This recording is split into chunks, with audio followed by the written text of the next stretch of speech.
안녕하십니까. 이런 구독. 저는 지금 서울이에요.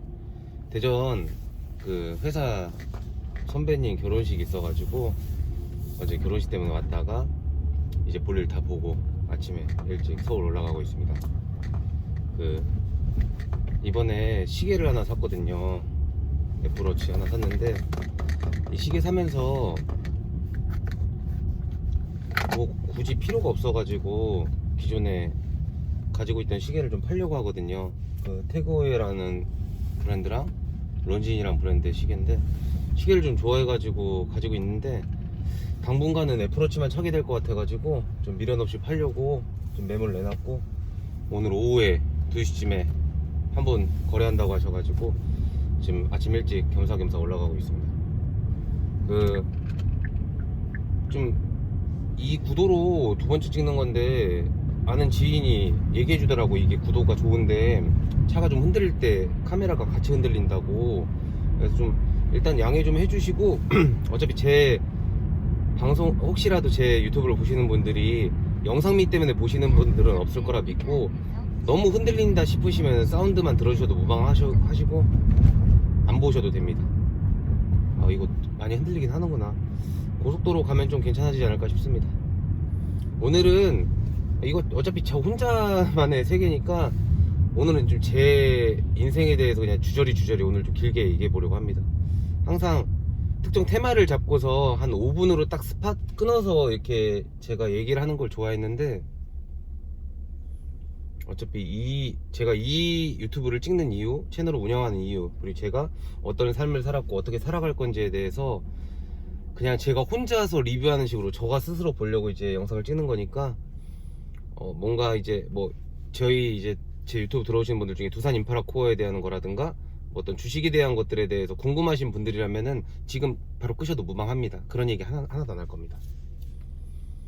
저는 지금 마스크 쓰는 것도 사실은 저를 인터넷에 너무 드러내는 게 싫어가지고 마스크를 쓴 건데 사실 뭐 지금 와서는 그럴 필요가 있나 싶어요. 저는 이민호라고 하고 나이는 36, 86년도 4월 28일생이고 대전에서 나고 자랐다가 올해 2월에 회사에서 서울로 가라고 해서 서울에서 이제 생활한 지 약 한 달밖에 안 된 새내기 초보 서울 시민이라고 하긴 좀 그렇고 잠깐 있다 가는 느낌 같아요.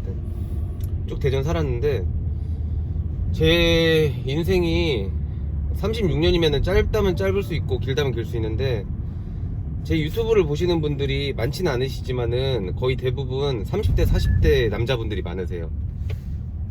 그래서 저랑 비슷한 삶을 살고 있거나 좀 고전은 있지만은 같은 궤를 가고 있는 사람들이 많을 거라 생각해서 그런 얘기를 좀 같이 공유하고 싶은 마음도 있고 제 목표는 저는 책을 쓰고 싶고 그 책을 쓴 거를 통해서 사람들한테 강의를 하고 싶은 어떤 강사가 되고 싶은 게 목표이기 때문에 뭐 이런 어떤 유튜브를 찍는 것도 저한테는 큰 훈련이 됩니다. 큰 도움이 되고 지금도 그런 목적으로 열심히 하고 있습니다. 근데 뭐 제가 생각했던 것보다 유튜브가 좀 빠른 시일 내에 좀 정상궤도는 좀 아니죠. 좀 사람들이 봐주시고 계시고 피드백도 주시고 계셔가지고 사실 좀 많이 놀랍습니다. 놀랍고 이렇게까지 사람들이 봐주고 좋아해주시고 물론 싫어하시는 분도 있습니다. 좀 몰랐으니까 사실 좀 많이 당황스러운 것도 사실인데 저는 제 이름이랑 나이 사는 곳까지 밝혔고 좀 이따가 이제 이야기를 하겠지만 저는 제가 어느 고등학교 어느 대학교를 나왔는지도 다 얘기할 겁니다. 물론 지금 다니는 회사 그리고 그 전에 다녔던 회사들에 대해서는 회사 언급은 하지 않을게요. 그거는 개인적인 게 아니라 그 회사에 대한 부분도 연결되어 있기 때문에 그 부분에 대해서 얘기를 안 하지만 어떤 업체에 어떤 업종에 종사하고 있는지쯤은 얘기를 하겠습니다. 저는 86년 4월 28일에 태어나서 대전에서 태어나서 나고 자랐습니다. 나고 자랐고 어머님은 전업주부시고 아버지가 좀 예전에는 그 트럭 같은 데다가 야채 같은 거 이제 과일이나 야채 같은 거 떼가지고 도매상에서 그 돌아다니면서 파시는 거 아파트나 주택이나 돌아다니면서 그거 하시다가 지금은 이제 중고 용달업 하십니다. 그러니까 아버지의 직장이 뭐 엄청 자랑스러운 건 아니지만 어찌됐건 간에 그렇게 넉넉한 집은 아닙니다. 저희 집은 제가 태어났을 때부터 지금까지 쭉 극빈층이라고 말할 수는 없지만은 그렇게 잘 사는 집, 중산층은 아닙니다. 저는 그런 집에서 태어났고 둘째로 태어났습니다. 전 2살 위에 형이 있고 뭐 형은 되게 행복하게 잘 살고 있습니다. 저는 어렸을 때부터 좀 나름대로 좀 똑똑한 아이였습니다. 뭐 초등학교 때는 안 똑똑한 아이가 어디 있었겠냐마는 저는 제가 생각했을 땐 꽤 똑똑했어요. 초등학교 때도 공부도 곧잘 했었고 그리고 뭐 수학 경시대회 같은 데도 뭐 나갔었고 뭐 그랬습니다. 근데 어찌됐건 제가 원래 대전에 좀 그렇게 좋지 않은 동네에서 원래 살다가 이제 부모님께서 어떻게 보면 되게 잘 하셨죠. 그 둔산동이라는 그 당시 93년도에는 신도시였던 곳으로 청약을 받고 이사를 하시면서 제가 이렇게 될 때까지 쭉 둔산동이란 곳에 살았는데 대전 분들은 아시겠지만 둔산동은 대전에서 그래도 그나마 괜찮은 동네 중에 하나입니다. 지금도 그렇고 예전도 그렇고. 그래서 여기 와서 이제 사는데 사실 여기는 그러니까 둔산동이란 곳은 꽤 대전에서 좀 방구 좀 낀다는 사람들, 좀 산다는 사람들이 모인 곳이고 자녀에 대한 어떤 학업에 대한 어떤 몰입도 그리고 투자, 관심 그리고 아이들의 어떤 지적 지능까지 대전에서는 그래도 조금 나쁘지 않은 동네입니다. 그래서 그런 데에서 저는 이제 나고 자랐고 그래서 저는 어렸을 때부터 고등학교 때까지 지금도 좀 말하기 부끄러운 얘기지만은 상대적 박탈감이라는 것을 많이 경험하고 자랐습니다. 이 상대적 박탈감이라는 이야기는 사실은 되게 여기 코에 붙이면 코걸이고 귀에 붙이면 귀걸이기 때문에 뭐 사실 애매하긴 한데 여튼 저는 아까도 말씀드렸던 제가 아버지의 직업을 공개했지 않습니까? 저희 아버지는 그런 분이셨어요. 그러니까 열심히 살아오셨고 했지만은 사회적으로 그렇게 막 엄청 존경을 받는다거나 많은 부를 거머쥘 수 있는 직업을 갖지는 않으셨어요.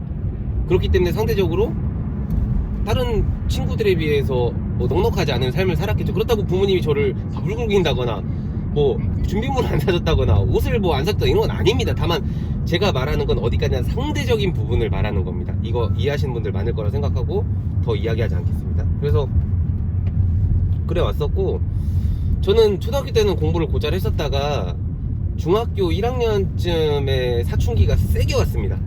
사춘기가 좀 많이 세게 와가지고 저는 원래 초등학교 때까지만 해도 굉장히 활달하고 막 속된 말로 까부는 아이였었어요. 애들 앞에서 막 웃기고 노래 부르고 막 춤추고 막 그런 아이였었는데 중학교 때 사춘기가 되게 세게 왔습니다. 근데 다행인 거는 제가 그때 술을 먹거나 담배를 피고 애들 돈을 뺏진 않았고요. 저는 싸움을 못했기 때문에 키도 작았고 저는 좀 안으로 깊숙이 들어갔습니다. 그래서 혼자 뭐 게임을 한다거나 그때 한창 판타지 소설 같은 게 있으니까 소설을 본다거나 뭐 정말 그런 것들로 안으로 인어로 되게 많이 빠졌습니다. 그래서 공부도 안 했고 친구들과의 교우관계도 거의 다 끊었었습니다. 그때 그렇게 하다가 중학교 3학년쯤 가서 이제 어느 정도 사춘기가 극복이 됐고 그때에서 이제 공부를 하려고 하는데 사실 학원도 많이 안 다녔었고 공부에 크게 관심이 없어가지고 그냥 머리가 멍청하진 않았으니까 딱 중간 정도 하는 정도? 그냥 내신 보면은 80점 초중반 나오는 정도. 그러니까 민호는 공부 못하는 애는 아니고 잘하는 애도 아니고 애중간한 애. 얼굴도 못생겼고 키도 작고 운동도 못해. 운동 저 진짜 못하거든요. 운동도 못해서 좀 애매하네. 그랬던 애로 이제 중학교 쭉 살았다가 저는 이제 고등학교를 충남고등학교라는 대전의 고등학교라 죄송해요 잠깐만요. 커피 맛있네요. 대전에 충남고등학교라는 곳으로 갔는데 당연히 뺑뺑이로 갔습니다. 점수로 갔으면 못 갔고요. 뺑뺑이로 갔는데 충남고는 대전에서 그래도 좀 일반적인 고등학교 중에서는 제법 좋은 고등학교입니다. 그 고등학교 좋은 이유는 딴 게 아닙니다. 그냥 대전에서 가장 그 당시로는 잘 사는 동네에 있었기 때문에 좋았던 건데 거기 가서도 당연히 날고 긴다는 놈들이 있었으니까 공부를 못했어요. 내신 못했어요. 저는 외우는 걸 싫어해서 그냥 반복적으로 단수 암기를 너무 싫어했어요. 안 했어요. 그냥 귀찮아서. 근데 그 고등학교 때 아시겠지만 7차 세대 분들은 아시겠지만은 지금은 모르겠어요. 그 당시에는 고등학교 1학년 때부터 중학교 때랑 다른 게 딱 하나 있습니다. 바로 수학능력 시험을 대비한 모의고사. 이 모의고사는 내신처럼 달달 외우는 게 아니라 그냥 내가 지금까지 공부했던 거를 그냥 현재 시점에서 확인하는 거예요. 그러니까 공부를 막 많이 하고 열심히 한다고 시험을 잘 보는 게 아니라 그냥 꾸준히 공부하고 이해하는 애들이 어떻게 보면 유리한 거거든요. 그렇게 해서 이제 수학 능력 시험까지 보는 거고. 근데 제가 아까 말씀드렸던 것처럼 중학교 때 사춘기가 세게 와서 공부도 안 했었고 관심도 없었었고 그리고 하필 또 고등학교를 좋은 데로 왔어요. 그러니까 애들이 잘하는 애들이 많아요. 그래가지고 아무 생각 없이 있었다가 모르겠어요. 이 기억이 왜곡됐는지는 모르겠습니다. 첫 모의고사 때 반에서 2등을 했어요. 이게 기억이 왜곡됐을 수도 있어요. 혹시라도 제 옛날 친구가 보고서 야 너 씨 그때 3등했어 4등했어 이러면은 할 말 없어요. 여튼 제가 하고 싶은 말은 그 전까지 공부로 단 한 번도 주목을 받지 못했던 제가 고등학교 1학년에 첫 모의고사를 봤는데 반에서 2등을 했어요. 제 기억에는.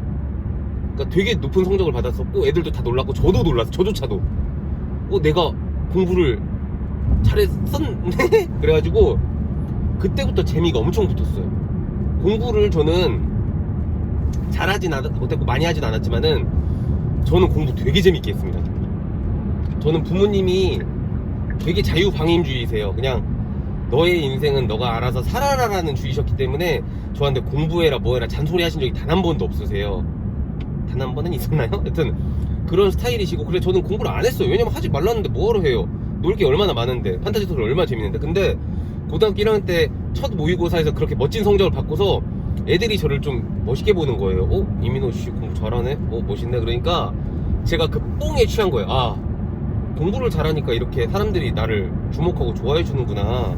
이거 좀 유쾌한데? 그래가지고 그때부터 공부를 진짜 열심히 했습니다. 제가 제 수준에서 진짜 열심히 하고 물론 내신은 항상 80점대 중후반? 저 기억도 잘 안 나는데 여튼 저는 암기식이 너무 싫었어요. 아예 암기하는 게 너무 싫었어요 진짜. 암기 왜 하는지 모르겠어 지금도. 근데 여튼 모의고사는 되게 잘 봤어요. 그래서 고등학교 2학년에 올라가서 그 당시 저희 고등학교가 이제 특수목적반이라고 해가지고 좋게 말하면은 특수목적반이고 나쁘게 말하면은 공부 잘하는 놈들만 따로 모아놨어요. 청운반이라고 했는데 지금도 청운반이려나? 여튼 그래서 그 놈들만 따로 이제 수업은 같이 받고 야간 자율학습은 그 청운반 애들만 따로 5층인가 제일 높은 층에 모아가지고 공부를 시켰어요. 당연히 저는 청운반이었죠. 그래서 그때 그 전까지는 그냥 아무 생각 없이 있다가 고등학교 2학년 때부터 소위 말하는 공부 잘하는 놈들이랑 계속 놀았어요. 공부 잘하는 놈. 근데 이제 다시 거기에서 제 상대적 박탈감이 나오기 시작하는 거죠. 그 공부를 잘하는 애들은 확률적으로 이거 이렇게 얘기하면은 많이 흔들리네. 죄송합니다. 이렇게 얘기하면 진짜 되게 말도 안 된다고 뭐라 할 수도 있겠지만은 저는 그렇게 생각합니다. 공부 잘하는 애들은 확률적으로 집이 잘 삽니다. 그러니까 집이 좀 여유가 있어요. 그리고 부모님이 좀 똑똑하신 분들이 많습니다. 확률적으로요. 그러니까 청운반에 있는 제 친구들이 다 집이 좀 살아요. 다는 아니죠. 거의 대부분. 그리고 자기도 좀 똑똑한 애들이 많아요. 부모님이 교수시고 뭐고 막 하는 사람들. 그러니까 같이 이렇게 이야기하다 보면은 제가 상대적 박탈감에 빠지는 거예요. 나는 고등학교 졸업하면 유학 갈 거야. 나는 뭐 할 거야. 부모님이 뭐 해줬어. 어학연수 갔어. 막 그런 얘기가 저한테는 되게 영화에서나 나올 것 같은 얘기를 하는 거예요. 저는 엄마한테 내가 정말로 진짜로 공부해야 돼서 문제집을 다 풀어서 문제집을 새로 살려고 돈을 받는데도 죄송했었거든요. 그 가세가 그렇게 막 넉넉하진 않아서 그 참고서 사는 내가 진짜로 공부하기 위해서 내가 뭐 센 과외를 시켜달라는 것도 아니고 그냥 참고서 하나 사려고 하는 그 돈 달라는 것도 좀 미안했어요. 물론 그렇다고 안 달라고 한 건 아니었어요. 다 받아서 했는데 그랬어요. 근데 제 친구들 옆에서 공부하는 친구들은 그렇지가 않았어요. 여유가 넘쳤어요. 네. 그래서 그때부터 좀 되게 좀 그런 걸 많이 느꼈던 것 같아요. 이게 출발선상이 조금 다를 수도 있다라는 생각을 했어요. 물론 그때는 깊게 생각하진 않았어요. 왜냐면은 공부를 곧잘 했고 시험도 곧잘 봤기 때문에 약간 건방진 마음이 있어요. 내가 그래도 너네보단 잘하지. 니네가 아무리 백날 좋은 과외 받고 좋은 학원 다녀봤자 부모님이 아무리 막 교수님이어봤자 나는 못 이기지. 나는 이민호니까. 여튼 그랬어요. 그렇다고 제가 막 최상위권 아니었습니다. 항상 그때 문과가 총 몇 명이었는지 모르겠는데 한 2, 30등 했던 것 같아요. 근데 저희 학교에서 2, 30등이면은 꽤 좋은 성적이었습니다. 그러니까 대전 사시는 분도 아실 거예요. 충남고등학교에서 뭐 2, 30등 했으면 나쁜 건 아니었어요. 여튼 그랬는데 참 슬픈 게 저는 공부를 그렇게 열심히 하지 않는 스타일이라서 1학년 때는 재밌어서 공부를 했어요. 근데 그때는 제가 갑자기 밑에 있다가 위로 확 올라온 거잖아요. 재미가 있었어요. 근데 위에서 어떻게 보면 답보 상태잖아요. 거기서 이제 그 노력이라는 엄청난 무언가를 해야 되거든요. 노력이 없으면은 거기서 레벨업이 될 수가 없어요. 레벨업이 될 수가 없는데 저는 노력이 안 됐던 거예요. 그냥 결국엔 제가 내신을 혐오하지만은 단순함기를 혐오하지만 공부를 하기 위해선 단순함기를 해야 돼요. 그거를 저는 하기 싫어가지고 계속 속된 말로 뺑기를 쓰다가 그럼 결국엔 내공이 안 쌓이잖아요. 그냥 기술로만 푸는 거예요. 진짜 실력으로 푸는 게 아니라. 영어 같은 경우에도 영어 단어를 결국엔 많이 외우는 놈이 이깁니다. 근데 그게 싫었어요. 영어 단어 외우고 싶지 않았어. 내가 우리나라 말도 제대로 못하는데 외국어를 내가 왜 이렇게 배울 필요가 있어? 그리고 이 외국어가 왜 내 미래를 결정하는 수학능력 시험에 적용이 돼야 되는 거지? 다른 독일어나 프랑스어처럼 제2 외국어로 비중을 낮춰야 되지 않나라는 건방진 생각을 갖고 있어요. 제가 세상을 바꾸지도 못하면서 맨날 그렇게 그래서 공부를 안 했어요. 영어를. 결국엔 그게 제 발목을 잡았는데 여튼 결론적으로 공부를 열심히 하지 않고 기술로 하다 보니까 고2 때부터 점점 흥미가 떨어진 겁니다. 왜냐면은 남들을 이겨먹는, 성적 잘 나와서 남들을 이겨먹는 재미로 공부하던 놈이 어느 정도 일정 수준 되니까 노력까지 하고 똑똑한 놈들을 못 이기는 거예요. 그러니까 등수가 답보 상태인 겁니다. 그러다 보니까 공부 말고 다른 거에 찾는데 그때 하필 또 붉은 보석 지금도 하나? 붉은 보석이라는 희대의 게임을 만나게 됩니다. 그때 왜 그게 그렇게 재밌었는지 모르겠어요. 그 게임이 너무너무 재밌었어요. 진짜 너무너무. 그래가지고 공부에 이제 그러니까 1학년 때 진짜 열심히 했고 고2 때 공부 거의 조금씩 안 하다가 고3 때 기념비적인 사건이 터집니다. 농구를 하다 제가 운동을 못하는데 그나마 농구는 좀 좋아했어요. 그래서 저처럼 농구 못하는 애들끼리 모여서 이렇게 점심시간 농구를 하다가 리바운드를 하다 내려오면서 다리를 딱 접질립니다. 그게 왜 일생일 때 사건이냐면은 다리를 접질렀으니까 어떻게 해야 되겠어요? 당연히 깁스해야겠죠. 깁스하면 어떻게 돼요? 예. 선생님한테 야자를 빼달라고 말하기가 훨씬 쉬워진 겁니다. 옛날에는 너무 저녁 먹고 공부하기 너무 싫어. 야자를 이제 저희 기억엔 12시까지 했거든요. 야간 자율학습이 너무 하기 싫은 거야. 놀고 싶은 거야. 붉은 보석 너무 재밌다고 했잖아요. 야간 자율학습 너무 하고 싶은데 선생님이 엄청 그때 당시엔 엄청 무서웠어요. 그땐 체벌도 있었고 그냥 선생님한테 야자를 빠지려면은 맹분이 있어야 돼. 맹분이 없으면은 말을 할 수 없는 기라. 그래가지고 제가 말했잖아요. 다리가 접질러가지고 부러진 것도 아니었어. 반깁스를 하고 목발을 짚고 이렇게 학교를 다니기 시작하면서부터 야자를 무조건 뺐습니다. 선생님 또 쩔뚝쩔뚝 가요. 평소에는 그냥 목발 귀찮으니까 막 그냥 깁스한 발로 이렇게 막 돌아다니 놀다가 선생님한테 갈 때만 그래요. 목발 짚고서 되게 힘든 표정으로 선생님 다리가 너무 아파서 그런데 병원 가서 치료 좀 받겠습니다 하면은 선생님이 사람이잖아요. 애가 이렇게 쩔뚝거리면서 와서 보내달라고 하는데 왜 안 보내주겠어요? 병원 가봐. 갔다가 그냥 집에 가서 쉬고 다음날 와. 그럼 저는 어디 가냐고요? 집에 가서 게임 하든지. 부모님 별로 그런 거 터치 안 하시니까. 아니면 게임만 가든지. 고3 때 그 다리가 다친 시점을 기점으로 해서 정말 미친듯이 놀았습니다. 진짜 이렇게 놀아도 되나 싶을 정도로 놀았어요. 고3 그 가장 중요한 시기에 인생을 결정지을 수 있는 정말 인생 역전할 수 있는 기회 중에 하나였던 그 수학 능력 시험을 그렇게 허송세로 날리고 있었습니다. 왜 그랬냐면은 신기한 게 그때 또 점수가 나왔어요. 그렇게 놀았는데도 불구하고 점수가 안 떨어졌어요. 그러니까 치고 올라가서 그때 수능이 500점 만점이었는데 480점, 490점을 노리진 않았지만 저는 애초에 그 점수를 꿈도 안 꿨고 난 470점만 맞아서 제가 그때 고려대학교를 진짜 가고 싶었거든요. 고려대학교 낮은 과에 가가지고 캠퍼스 라이프를 즐기는 제 꿈이었었어요. 그래서 저한테 그 점수는 과분한 점수였어요. 더 이상 막 욕심이 없어요. 나는 490점, 500점에서 나는 그럼 미친놈이 되고 싶지 않았어요. 나는 그렇게 공부한 애들 보면서 부럽다는 생각 한 번도 해본 적 없어요. 난 저런 경지는 싫어했는데 고3 때 그렇게 놀았을 때도 점수는 나왔어요. 그게 정말 페인이었죠. 차라리 그때 점수가 안 나와서 이건 아니구나 정신 차리고 했어야 되는데 그래서 여튼 그렇게 놀았어요. 그러다가 수능을 봤어요.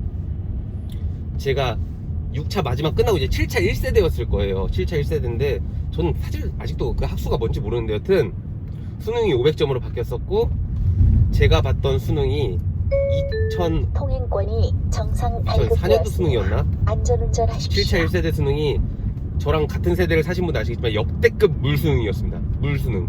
무슨 말이냐면은 일단 기본적으로 자기 점수 다 20점, 30점 높게 시작했어요. 그 정도로 쉽게 수능이 나왔어요. 근데 저는 수능을 보러 가는 그날도 너무 기억이 나요. 그날 컨디션이 너무 좋았어요. 그러니까 그런 얘기 많이 후기를 많이 들었거든요. 컨디션 조절 실패해서 전날 밤에 잠을 못 자가지고 잠이 갑자기 쏟아져가지고 했다. 뭐 우황청심환을 하나만 먹었어야 되는데 2개를 먹어가지고 너무 나른해져가지고 집중을 못했다. 아 나는 절대 그렇게 하면 안 되겠다 해가지고 여튼 컨디션 조절 잘해서 수능 당일날 컨디션이 너무 좋았고 문제도 너무 잘 풀렸어요. 그때 제 기억에 언어를 풀고 죄송해요. 언어를 풀고 그리고 수리까지 마무리하고서 점심을 먹었을 거예요. 제 기억이 맞다면.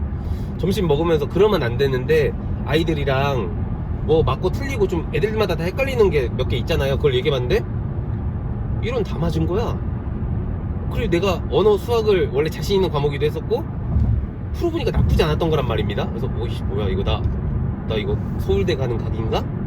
이랬다가 영어를 봤는데 저는 영어 아까도 말했지만 영어 되게 싫어합니다. 지금도 싫어하는데 전 영어 단어랑 그 오형식 있죠. 막 주어, 목적어, 보어, 서술어 이런 게 무슨 의미가 있나 싶어가지고 아예 공부를 안 했어요. 영어를. 근데도 점수가 영어 100점 만점에 그래도 90점대에서 놀았었어요. 못 나오면 86점 막 이런 식으로. 그러니까 영어는 위크 포인트였지만 그래도 완전 떨어지는 않은 거 아니었는데 저는 항상 영어 단어가 약하니까 영어는 시간이 항상 부족했어요. 언어랑 수학은 시간이 항상 넘쳐 흘렀는데 근데 수능날에 시험 보는데 영어가 시간이 너무 남는 거예요.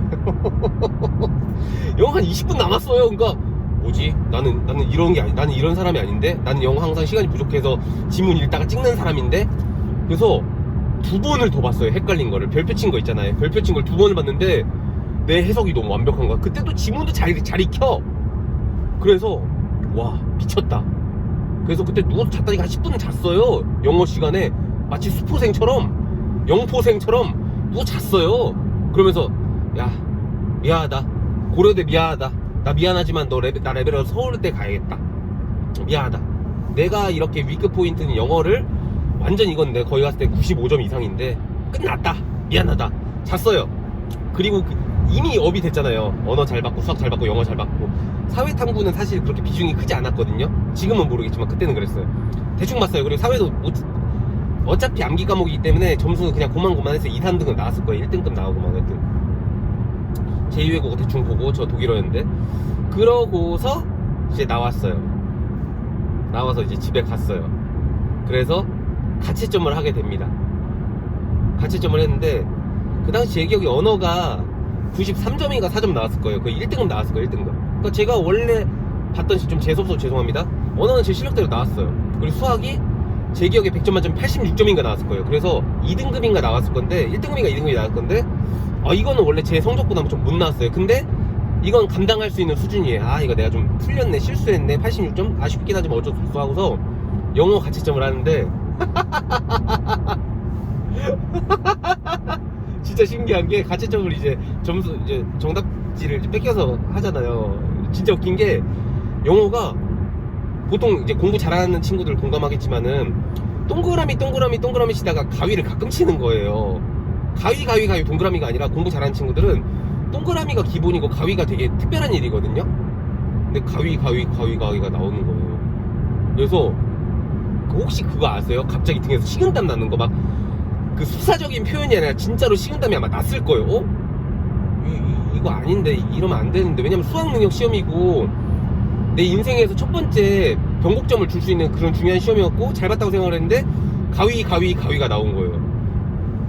채점을 했는데 100점 만점에 69점이 나왔어요. 영어가 진짜 눈물이 나는 저는 그렇게 감성적인 놈이 아니에요. 저는 완전 피도 눈물도 없는 면도날 같은 놈인데도 앞으로 나의 이제 인생이 끝났구나라는 생각하는 게 눈물이 나는 거야 진짜. 그래서 이제 약간 현실 그 회피를 위해서 이거 내가 밀렸었거나 내가 봤던 그 정답지 사이트가 영어는 좀 뭔가 정답이 잘못 나왔나 봐. 수학이랑 언어는 납득할 만한 점수니까 만족스럽진 않지만, 그래서 제 그 당시에 공부 좀 잘했던 친구 한 2명한테 전화를 해봅니다. 같이 좀 해봤어? 몇 점 나왔는데 그 친구들이 영어가 100점 95점 나온 거예요. 저랑 똑같은 답안지 봤는데 뭐냐고요? 제가 망했다는 겁니다. 총 점수가 제 기억에 500점 만점에 450점 나왔어요. 낮은 점수는 결코 아닙니다. 하지만 제가 목표했던 점수는 아니었고, 게다가 물수능이었습니다. 역대급 물수능, 개나 소나 다 450 넘던 시점이었습니다. 개나 소나 죄송합니다. 흥분했어요. 그래가지고 그 다음날 학교가 너무 가기 싫은 거예요. 너무 가기 싫었어요 진짜. 다 싫었어요 진짜. 인생이 다 싫었어. 학교를 갔어요. 애들 난리가 났죠. 역대급 물수능이었어. 근데 그때 당시만 해도 맨 처음에 그 다음날만 하더라도 물수능인 거 몰랐고, 모든 친구들이 다 자기가 점수가 올랐으니까 기분이 좋은 거예요. 그래서 야 너 몇 점? 너 몇 점? 하면서 이제 저 지나가니까 야 민호야! 민호 너 몇 점이야? 나 450점. 그러면은 야 너 왜 그렇게 나왔어? 하고서 지들끼리 또 신나 떠들어요. 왜냐면 나는 신경 안 써. 지들이 잘났으니까. 그래서 이제 선생님이 오셨어요. 선생님 오셔서 조용하죠. 그래서 야 어제 수능 잘 봤냐? 하고서 저희는 그랬어요. 모의고사 같은 거 볼 때도 항상 시험 가채점 결과 나오면은 손들라고 해요. 되게 비인간적인데 그땐 제가 공부를 못하진 않았다고 했지 않습니까? 저 그거 재밌었거든요. 왜냐면 전 상위권에 손을 드니까. 근데 야 500점 이상 만점 손들어. 만점은 없었어요 저희 학교 그때. 그리고 490점 이상 손들어. 오 빵빵빵빵빵빵. 원래 잘하는 애들 480점 손들어. 오 막 무슨 손들어. 왜냐면은 역대급 물수능이었다니까요. 410점 손들어. 406점 손들어. 이제 거기까지는 공부 잘하는 애들 다 나왔어요. 450점인가 손들어 하는데 제가 손을 드니까, 여튼 제 기억엔 그랬어요. 제 기억의 한편에는 애들이 웅성거렸어요. 야 이민호 왜 저래? 쟤 왜 450점 망했네 쟤. 너무 슬펐어요. 그리고 저 시험 보고 할 때 좋은 학교들, 흔히 말하는 인서울의 좋은 학교들은 수능이 끝나고 논술이란 걸 봤었어요. 그래서 수능이 끝나자마자 제가 있었던 청운반 특수반 플러스 수능 점수가 잘 나온 애들을 모아서 특수반을 만들었어요. 논술 대비반. 근데 저는 450점이라고 했잖아요. 저는 서울에 있는 유수의 좋은 서연고, 서성한, 중경, 외시 이런 데를 못 가는 점수였거든요. 저는 특수반이었음에도 불구하고 그 논술반에서 빠지게 된 거예요. 그리고 되게 건방진 얘기지만 그 당시에 좀 공부를 그렇게 잘하지 못했던 친구들끼리 대전에 있는 학교들을 탐방하는 코스가 있었어요. 그러니까 논술반 애들은 논술 준비하고 나머지 애들은 그 버스 타고서 학교 탐방 다니는 거예요. 대학교 탐방. 너무 싫은 거예요. 진짜 너무 싫은 거예요. 제가 점수가 못 나오고 그 좋은 학교 못 쓰는 건 알지만은 어차피 제가 가지도 않을 대전에 있는 사립대 가서 볼 필요 없잖아요. 기분도 나쁘고. 이런 말은 건방진 얘기지만은 너무 가기 싫은 거예요. 선생님한테 빌었어요. 선생님 제발 부탁인데 저 그냥 논술 준비하면 안 되냐고 하니까 선생님이 되게 한심한 표정 지면서 그 선생님 진짜 진짜 한심한 표정 지면서 야 네 점수가 그렇게 안 나왔는데 어떻게 너도 가. 그래 진짜 도살장에 속 끌려 다니듯이 이 학교 갔다 저 학교 갔다 관심도 없어요. 내가 갈 것도 아닌데 난 이미 재수할 건데. 지금 생각해도 열받네. 여튼 그랬어요. 그럼 원서를 써야 되잖아요. 그 당시 제가 어찌됐건 점수가 못 나오긴 했지만은 원래는 고려대 가고 싶었는데 인서울에 대한 꿈을 버리질 못해서 일단은 서울시립대를 쓰려고 했어요. 근데 서울시립대도 높은데 서울시립대 그때 당시 국사학과라고 제일 낮은 거 있었거든요.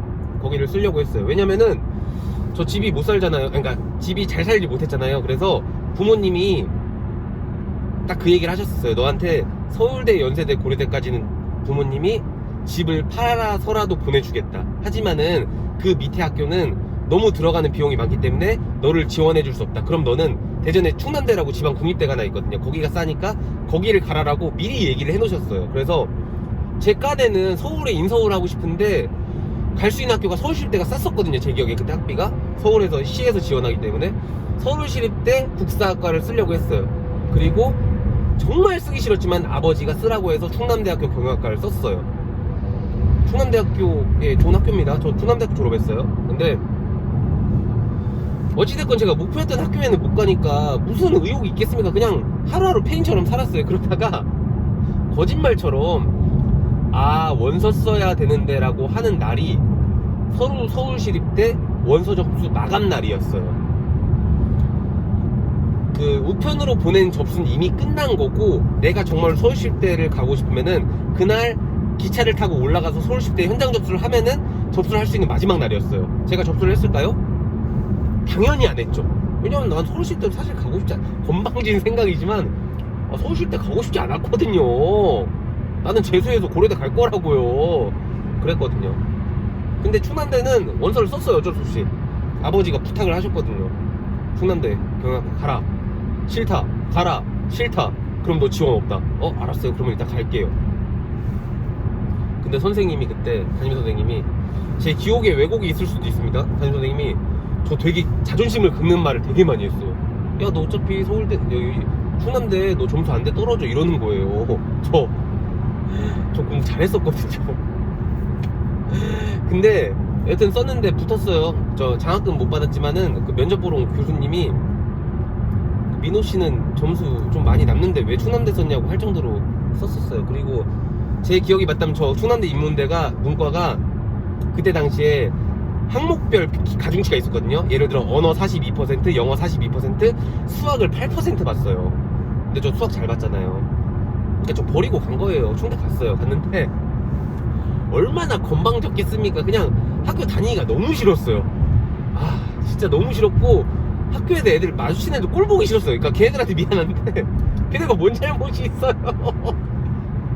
꼴도 보기 싫은 거예요 진짜. 이 학교가 나 진짜 지긋지긋한 거예요. 나는 이제 대학교 가면 서울 가서 옛날에 남자셋 여자셋이나 막 논스탑 같은 거에서 보면은 애들끼리 같이 하숙하면서 막 사랑도 꽁냥꽁냥하고 뭐 한강에서 막 맥주도 마시고 막 그렇게 난 살았어야 되는데 또 다시 대전인 거예요. 충남대학교가 저희 집이랑 버스로 20분 거리거든요. 겁나 가까워요. 아이씨. 좀 대학교 가면 성인이니까 술도 먹고 여자도 만나고 막 재밌게 놀아야 되는데 대전이야 또. 아이씨. 그래가지고 그래서 여튼 결론적으로 다녔어요. 그러니까 약간 좀 그랬어요. 부모님이 여기 못 가면은 너 지원 없다. 네가 알아서 해라. 재수를 하든 뭐 하든 네가 돈 벌어서 해라. 근데 그러시진 않았으니까. 그리고 또 귀찮았어요. 솔직히 말해서. 솔직히 재수도 하기도 싫었어요. 너무 그냥 질려버려가지고 야, 이 수능 공부를 1년 더 한다 미친 거 아니야 이러면서 그냥 거의 체념하고 갔어요. 그리고 거기 가서 지금은 용어가 어떨지 모르겠는데 세터라는 게 있어요. 세터가 뭐냐면은 3월달에 학기를 시작하기 전에 2월달쯤에 여행을 가는 거예요. 신입생들끼리. 그래서 서로 친해지는 거지. 세터를 갔어요. 또 아이고 제가 웃긴 게 그렇게 학교 싫다면서 또 세터는 갔어요. 또 혹시 예쁜 애들 있나 싶어서 갔어요.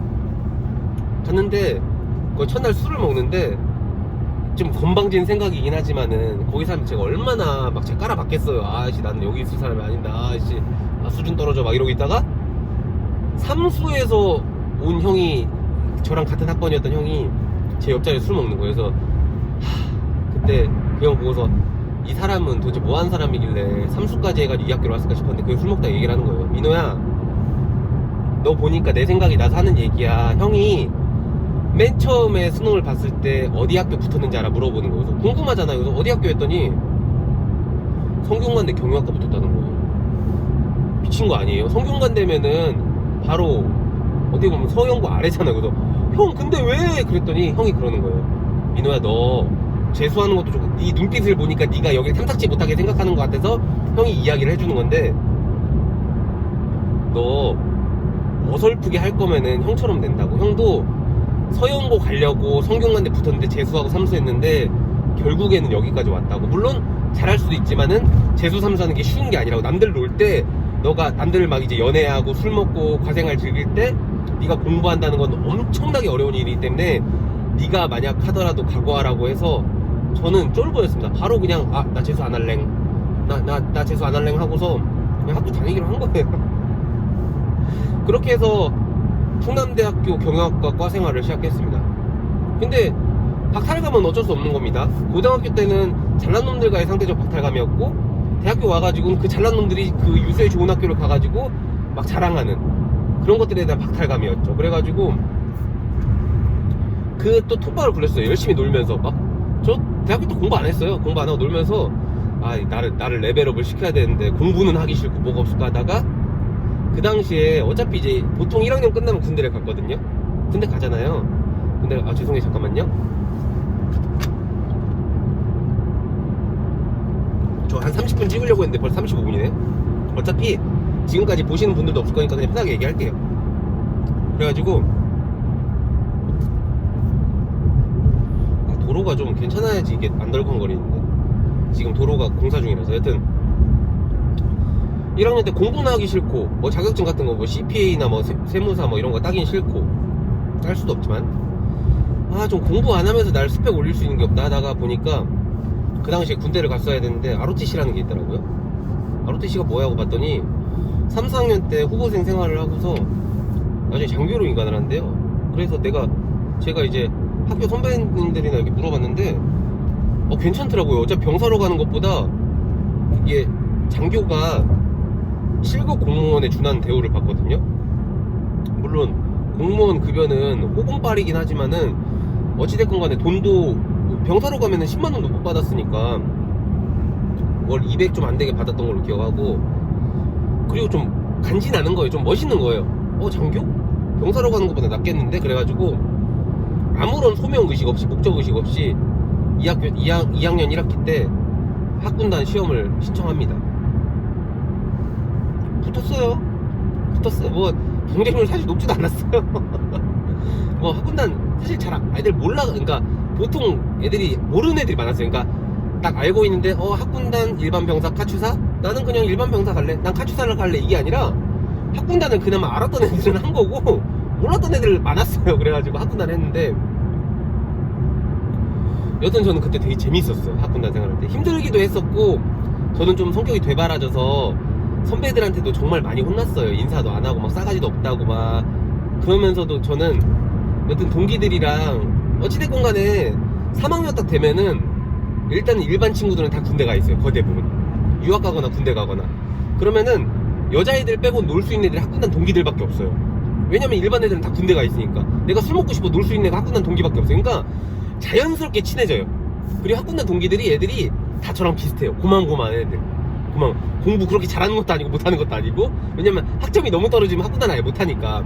막 운동을 너무 잘하는 것도 아니고 못하는 것도 아니고, 얼굴이 너무 잘생긴 것도 아니고 못생긴 것도 아니고. 그러니까 고만고만한 컷들끼리 모여있는 거예요. 그러니까 너무 재밌어. 너무 재밌어서 저 후보생 생활을 되게 재밌게 했어요. 그리고 솔직히 좀 그 당시에 예비군 선배님들은 우리를 저 되게 비웃고 무시했지만은 막 병정놀이 한다고. 전 솔직히 학교 다니면서 단복 딱 입고 베레모 딱 쓰고 멋있게 007 가방 들고 제시 지키면서 가는 거 멋있었어요. 저는 지금도 사람들이 비웃고 막 RT 막 알탱이 막 하면서 비난하지만은 저는 지금도 제가 ROTC 간 거 후회 안 해요. 여러분 혹시라도 주변에 ROTC 출신 분 계시면은 RT라고 하지 마세요. RT 비하 발언입니다. ROTC라고 하세요. 여튼 저는 좋았어요. 좀 멋있었어요. 저는 제가 옆에서 아무리 비웃어. 그리고 솔직히 말해서 그때 여자애들이 좀 좋게 봐줬었어요. 제복 입고 막. 그러니까 막 교양 수업 같은 거 들으러도 가도 제가 목요일 금요일 날 단복을 입었거든요. 월 화수는 그냥 사복 입고 다니고, 근데 월 화수는 찌질해요. 왜냐면 머리가 일단 짧으니까. 머리가 군인 머리니까 아무리 옷을 멋있게 입고 모자를 쓰고 해도 간지가 안 나. 그리고 좀 알 수 없는 약간 짠 냄새가 있어. 진짜 그냥 아무것도 아닌데 병정놀이 하는 애들고. 근데 목 금에는 저도 어깨 딱 펼치고 딱 하는 거예요. 그러면은 달라요. 어쨌든 제복을 입으면 좀 대우가 달라요.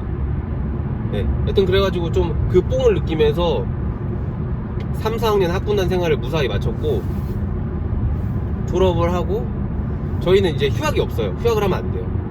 휴학을 하지 않고 그러니까 졸업을 바로 스트레이트로 끝내고 2009년도 2월에 졸업을 하고 3월에 임관을 소위를 했어요. 소위를 하고, 그때 저희는 성적순으로 군번이 나와요. 그래서 군번줄 가볍다는 말이 있고 무겁다는 말이 있는데, 이게 뭐냐면은 저희는 이제 한 해 임관을 할 때 육사, 3사, 학군, 학사 이런 식으로 4개 파트에서 임관을 해요. 뭐 다른 파트가 있는지 모르겠어요. 그래서 육사 1등이 09-09년도 임관을 했으니까 09-10001, 예를 들어 육사가 300명까지 있다고 치면은 10001부터 10300까지 그 군번을 걔네들 육사를 다 줘요. 그러니까 군번줄만 보더라도 얘 출신이랑 대충 보면은 얘가 얼마만큼 성적이 좋은지를 알 수 있는 거예요. 그래서 군번줄 이렇게 나누고, 그 다음이 3사예요 3사가 예를 들어 300에서 끊었다 치면 6사가 3사 1등은 10301부터 3사가 그때 제가 알기로 뭐 700, 800 된다. 정확히 기억 모르겠어요. 죄송합니다 3사분들.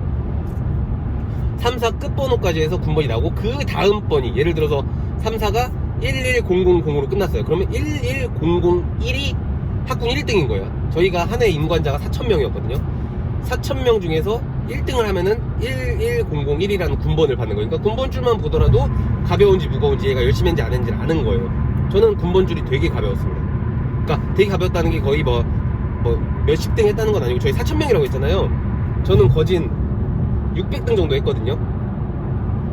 군번줄이 11453이에요. 이거 말하면 안 되려나? 여튼 군번줄이 11453이고 제 기억에 600, 700등 했어요.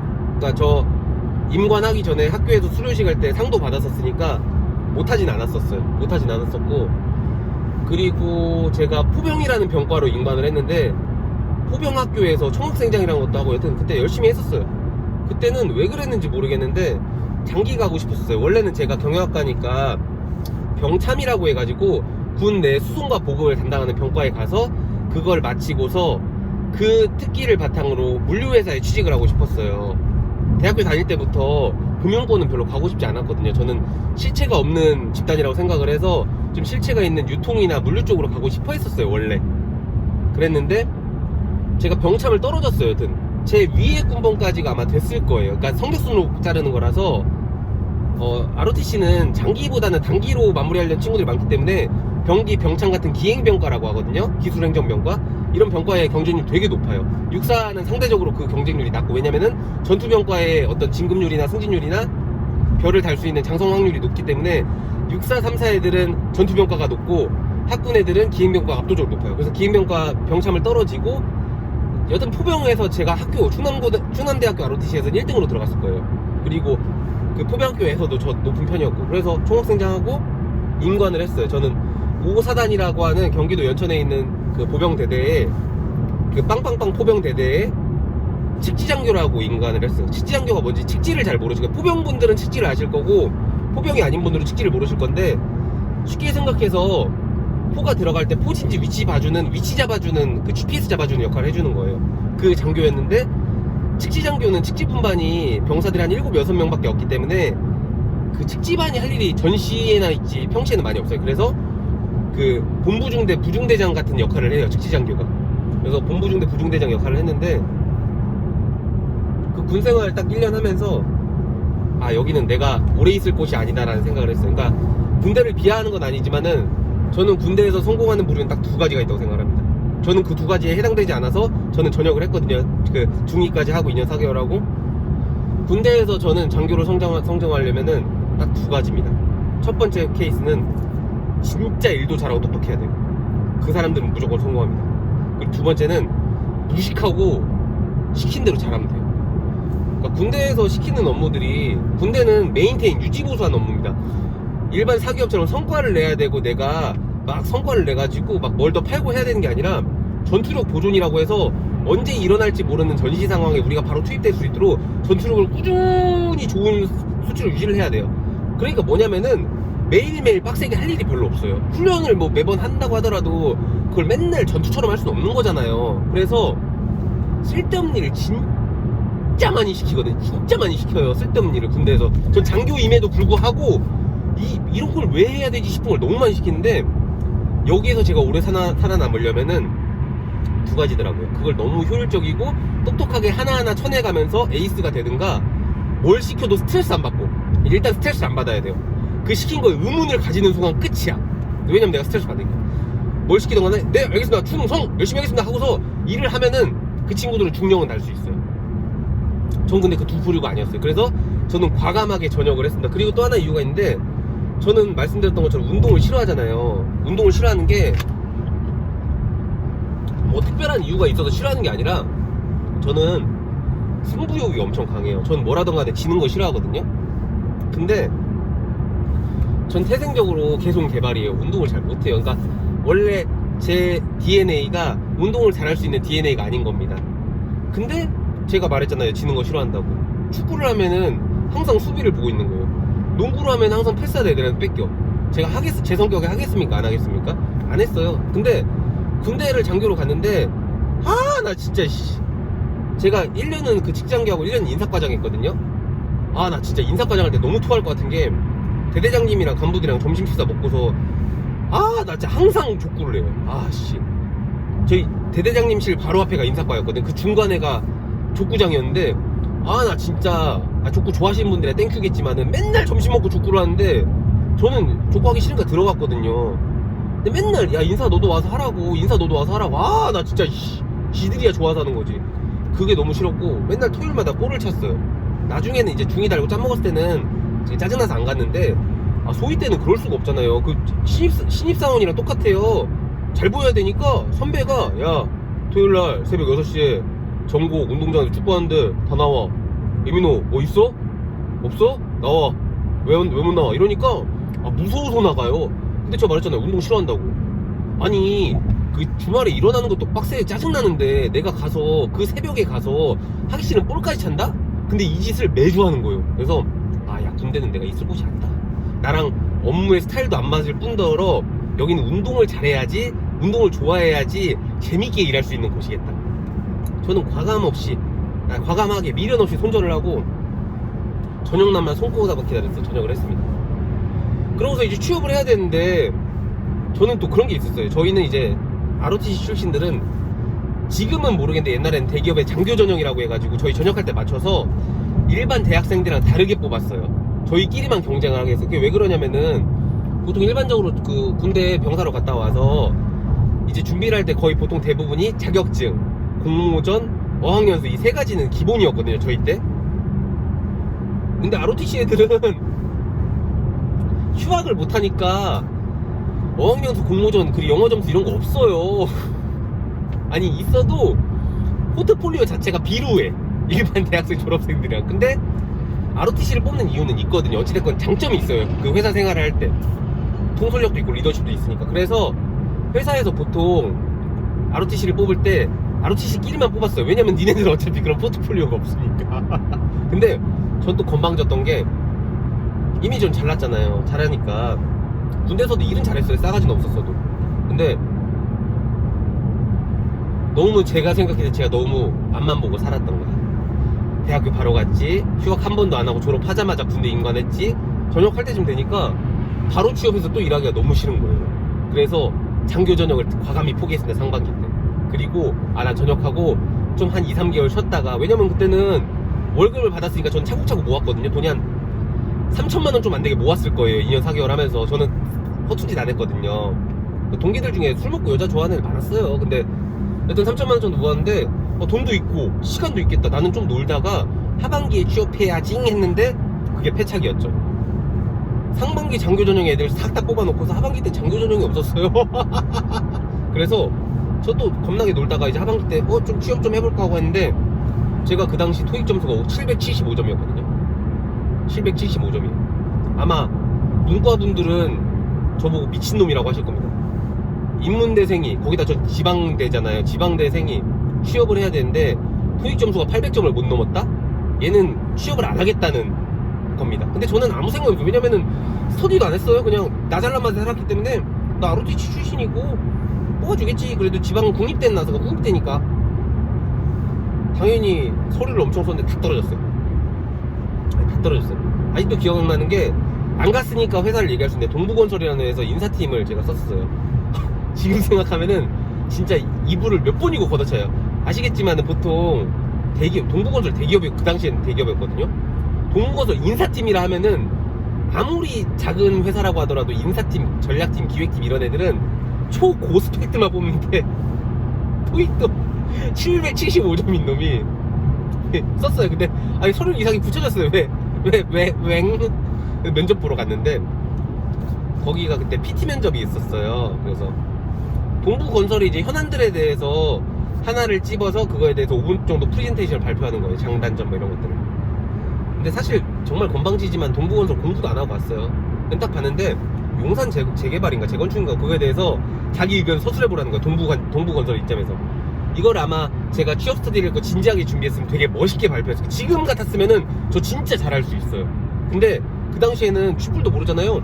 그냥 제가 알고 있는 말도 안 되는 지식으로 해가지고 준비해가가지고 사람들 딱 앞에서 발표를 시작했어요. 그때 발표하세요 이민호 씨 했는데 앞에 디지털 시기로 딱 타이머가 돌아가고 있었거든요. 근데 그거 볼 시간도 없어요. 이런 연습을 안 했으니까, 스터디를 안 했으니까 막 했어요. 막 저저저저저 해가지고, 그래서 저는 동부건설에 미래가 있다고 확신합니다 하고 딱 끝냈어요.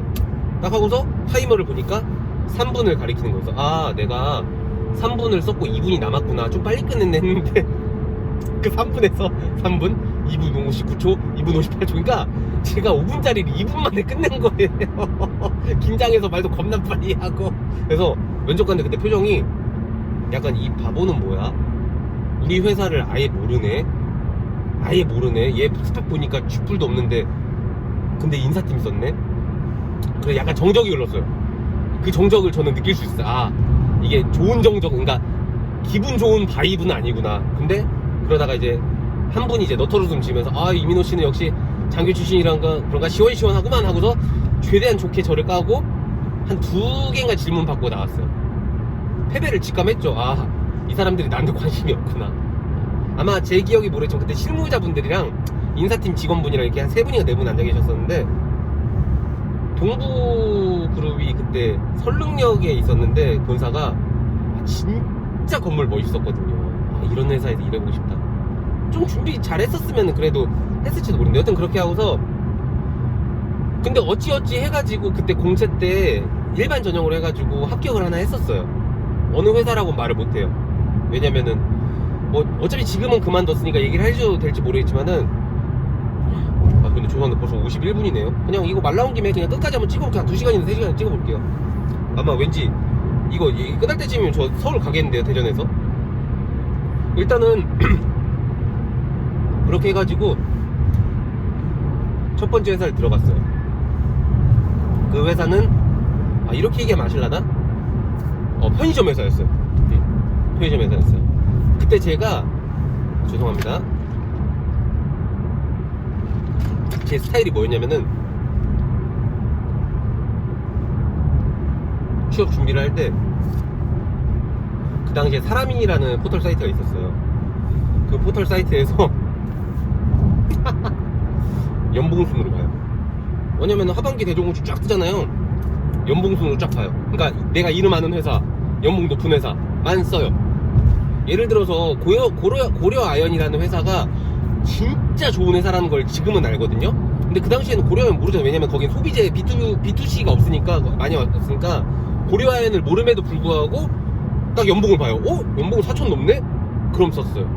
그런 식으로 건방지게 취업 준비를 했는데 여튼 그 편의점 회사도 제 기억이 맞다면 그 당시에 3,600? 그러니까 유통이 좀 짜요. 상대적으로 금융보다 짜요. 근데 나쁘지 않았어요. 그래서 이 회사 괜찮은데?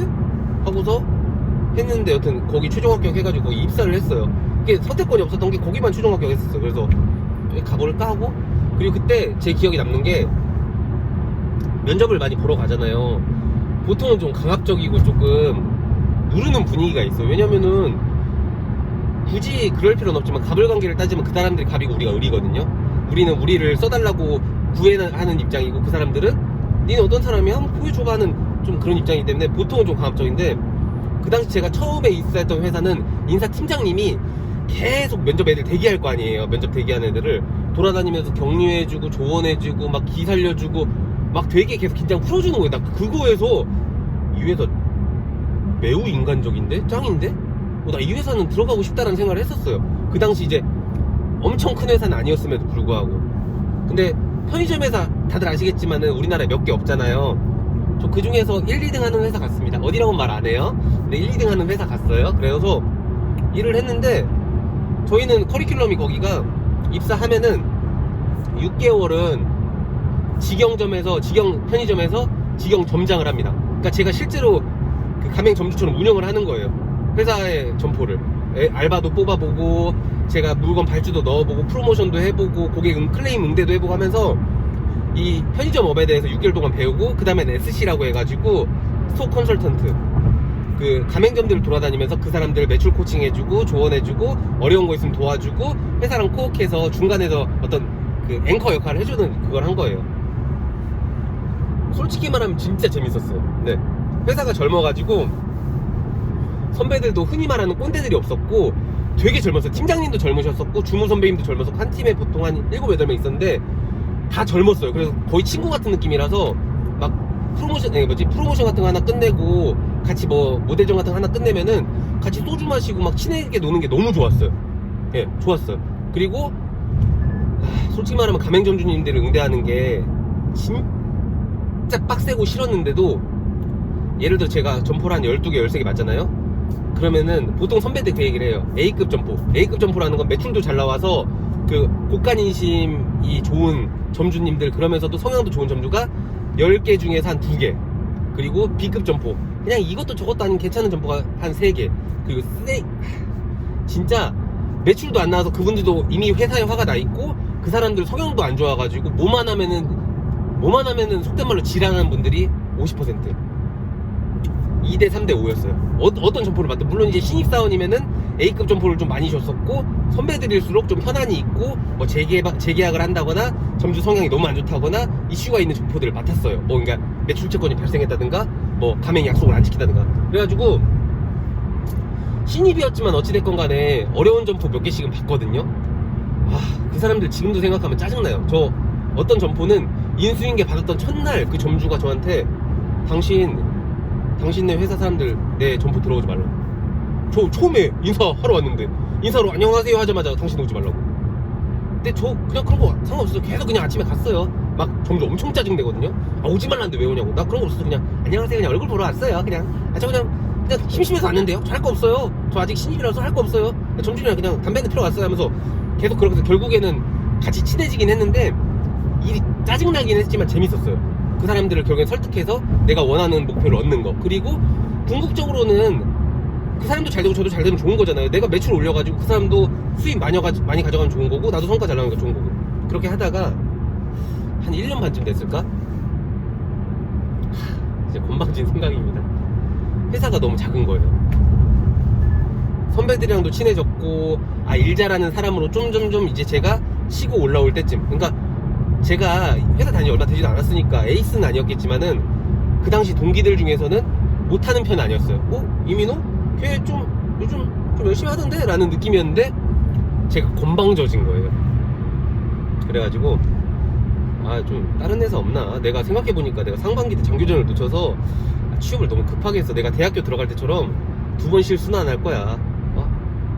대학교 때도 그때 재수해가지고 내가 서울대 갔었어야 되는데 하하하 이러면서 찾아봤는데, 아시겠지만은 재직 중인 회사원이 취업 준비하는 게 쉬운 일은 아닙니다. 준비하는데 시간도 많이 걸리는데 보통 일하고 와가지고 퇴근하고 오면 너무 피곤하거든요. 근데 그 당시에 회사 이름 진짜 얘기하고 싶다. 너무 가고 싶은 회사가 하나 있었어요. 옛날부터 대학생 때부터 정말 너무 가고 싶었던 회사가 있었고, 그리고 취업 준비생, 특히 여자분들한테 이 회사는 인기가 짱이었어요. 삼성전자는 말할게요. 제가 갔던 회사가 아니었을까? 삼성전자보다 인기가 많았던 회사였어요, 여자분들한테는. 이렇게 얘기하면 되겠다. 이거 다 아실 수도 있는데, 식품계 삼성, 거기를 되게 가고 싶었었어요.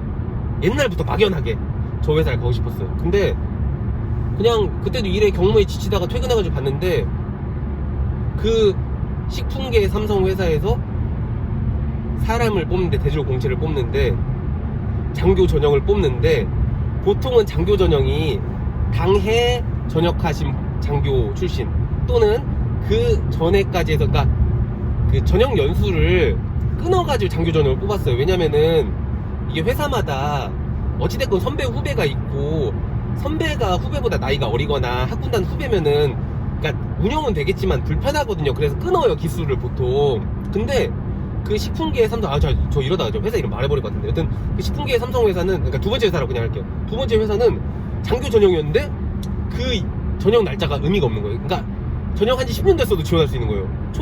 그때 한창 이제 막 2년차인가 3년차였거든요, 전역하고. 제가 가고 싶었던 회사였고, 그래서 썼어요. 근데 그때 쓸 때도 사실 대충 썼어요. 왜냐면 바쁘니까, 일하느라 바쁘니까. 그리고 되겠어? 라는 생각했었어요. 안 되겠지. 그 식품계 삼성에 두 번째 회사에 날 뽑겠어 했는데, 서류가 붙었네요. 서류는 다 붙여주지. 내가 그래도 지금 전역도 못하고 찌글찌글 군대 냄새나는 후배보다는 잘하겠지라는 생각을 했어요. 죄송해요. 그냥 마스크 벗을게요. 그래가지고 죄송해요. 얼굴 지금 수염도 안 깎아서. 근데 그렇게 하고서 서류를 붙고서 붙었네 하고서 인적성이 있었어요. 인적성 준비를 하는데 그 당시 제 친구랑 둘이서 공부를 했었어요. 그때는 또 꼴에 주말 이용해서 대학교 도서관 가가지고 그 독서 도서관에서 그 두 번째 회사 인적성 기출문제집 해가지고 막 풀고 그랬어. 근데 저는 수리적인 능력이나 그런 능력이 남들보단 좋은 편이어가지고 그 문제 풀고 하는데 어려운 건 없어요. 그래서 인적성도 패스를 했어요. 그럼 면접 두 번이 남았거든요. 실무진 면접이랑 PT 면접, 그 실무진 면접, PT 면접이 1차 면접이고 그 CEO 임원급 면접이 2차. 근데 저는 좀 건방지지만 그런 생각이 있어요. 어렸을 때부터 말을 못하진 않았기 때문에 서류만 패스되면 면접부터는 자신 있다라는 생각을 했었어요. 네, 제가 건방진 생각이지만. 그래서 거기다 제가 뭐라고 했습니까? 이 두 번째 회사는 장교 전형이었단 말이에요. 장교 애들 제가 말했죠. 일반 대학생 애들보다 준비를 많이 못해요. 어쩔 수 없어요. 걔네들 군대 야전에서 솔직히 말해서 뺑이 치다가 뭐 준비할 시간이 어디 있어요. 근데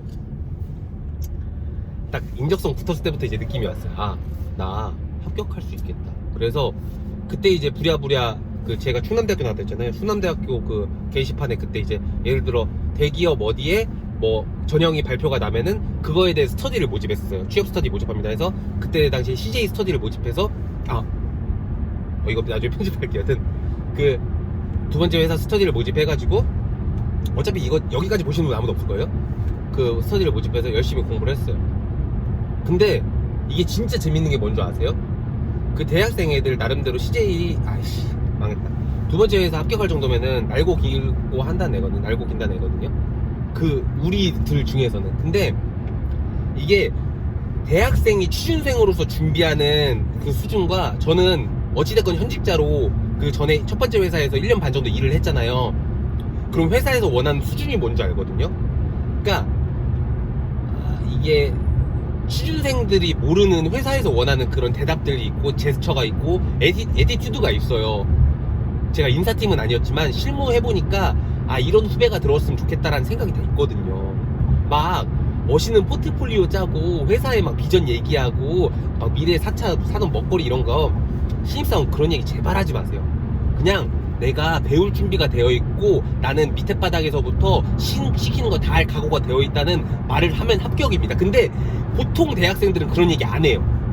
되게 멋있는 거 얘기해요. 근데 신입사원들한테 그딴 거 안 시키거든요. 서류 복사해줄에 필요하고 커피 타올에 필요하지. 가자마자 기획팀 들어가서 야 우리 회사의 미래 먹거리가 뭐야? 이사원 연구해봐. 안 해요. 근데 애들이 취업 준비할 땐 그렇게 하고. 그러니까 뭔 말이냐면은 취업 준비하면 스터디하면서도 제가 얘네들보다 훨씬 경쟁력이 있다는 걸 느껴버린 거예요. 네. 그땐 그랬어요. 그래서 취업 스터디도 그때 저랑 같이 취업 스터디 했던 애가 언젠가 볼지 모르지만은 기억이 왜곡될지도 모르겠지만 제가 그 친구들 이끌었어요. 왜냐면 그 친구들은 아직 대학생이고 잘 모르니까 제가 모의 면접 같은 거 볼 때도 좀 조언을 많이 해줬어요. 미안하지만은 뭐 예를 들어서 면접을 대답을 할 때 정답에만 너무 메모를 하지 말고 모르면 모른다고 확실하게 얘기하고 그 면접관들은 네 얘기 안 듣고 네 눈빛이랑 네 표정이랑 네 목소리나 네 자신감을 보니까 아무리 이상한 소리라고 하더라도 목소리 떨지 말고 그냥 자신감 있게 얘기하라고 그런 얘기를 많이 해줬었거든요. 그래서 저때 같이 좀 붙은 애들 좀 몇 명 있었는데 여튼 그래가지고 그 취업 스터디에서 제가 여튼 멘토처럼 해가지고 여튼 준비해가지고 1차 면접 패스하고 임원 면접 패스하고 네, 합격했습니다. 근데 이게 재밌는 게 보세요. 보통 취업시장 나오신 취준생분들 그리고 입사 준비하셨던 분들 아시겠지만은 가불로 나눌 필요는 없지만은 취업 준비생은 의리예요. 회사에 미친듯이 써서 어필해도 내가 막 예를 들어서 삼성전자를 너무 가고 싶어요. 그래서 기업 분석도 많이 하고 난 진짜 이 현업에서 일할 준비가 되어 있어. 나는 컴퓨터를 막 20대 30대 팔 수 있고 반도체를 500개씩 납품할 수 있는 사람인데도 불구하고 회사에 기회를 받는 거는 오로지 회사의 몫이잖아요. 그래서 입사 준비하면서 그 불합격 통보 메일 받을 때마다 되게 마상을 많이 입어요.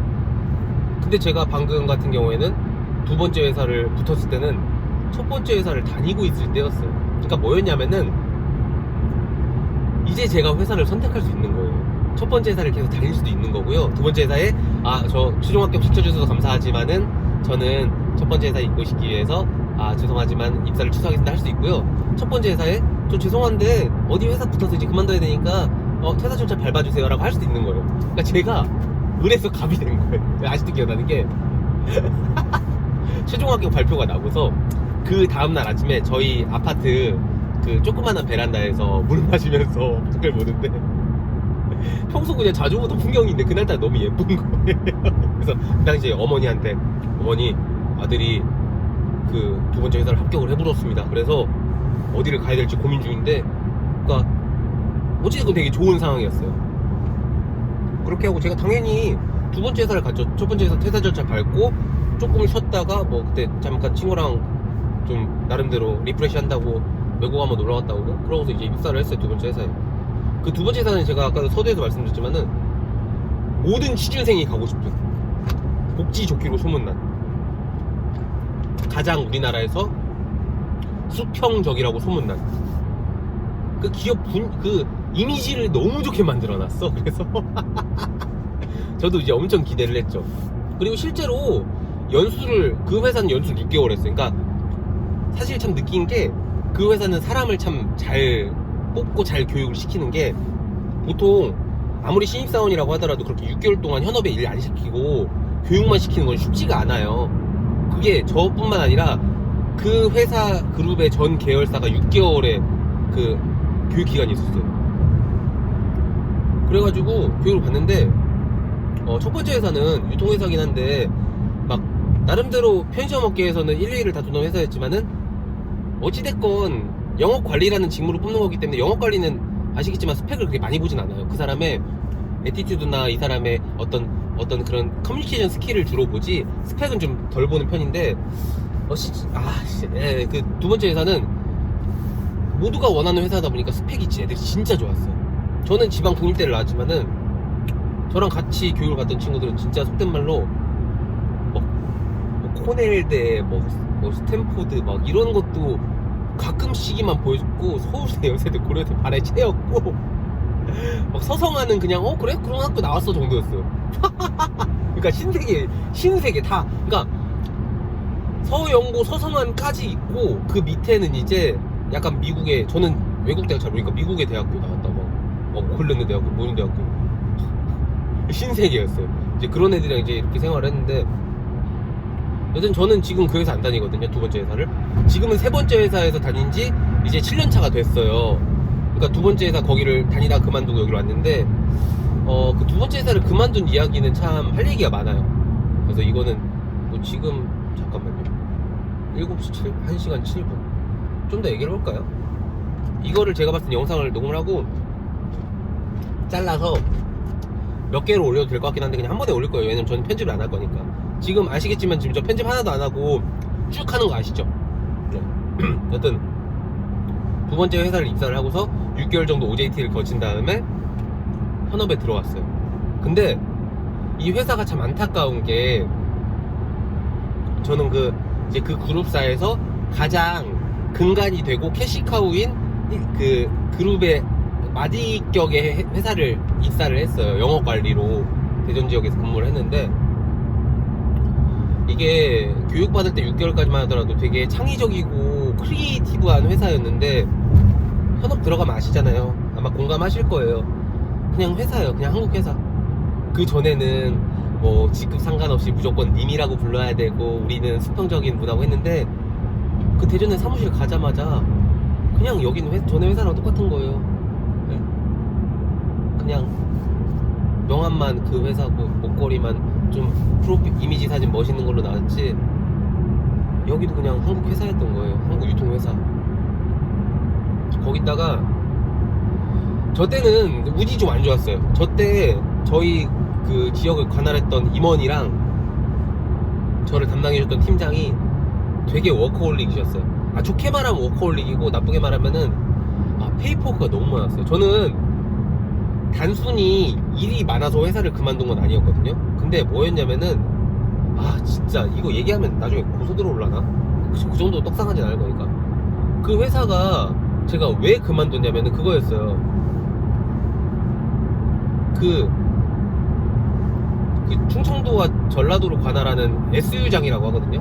그 SU장 임원인데 그 SU장이 한 달에 2번씩 팀 회의를 소집해요. 근데 임원급 회의면은 그 그 사람이 되게 디테일해요. 그리고 제가 다녔던 그 회사가 식품회사인데 그 식품회사에는 SKU라고 해가지고 상품의 군이 되게 많아요. 예를 들어서 그 캔햄이라고 하더라도 그 캔햄도 그 캔햄의 브랜드가 여러 가지가 있고 그 캔햄에도 단량이 200g, 120g, 뭐 340g 뭐 엄청 많아. 그걸 SKU라고 하거든요. 그 SKU에 예를 들어 야 캔햄 뭐에 몇 달량이 너의 그 점포의 매출이 얼마야? 라고 물어보는 그런 이상한 사람이었어. 아니 그게 뭐가 중요하냐고. 미친 거 아니에요? 그건 중요하지가 않잖아. 근데 그런 걸 물어보는 사람이었어요. 그러니까 뭐냐면은 한 달에 2번 회의를 하는데 회의 자료 준비를 거의 일주일 준비를 해요. 그렇게 디테일한 걸 좋아하는 사람이니까 숫자가 겁나 많이 들어가요. 저는 의미 없다고 생각합니다.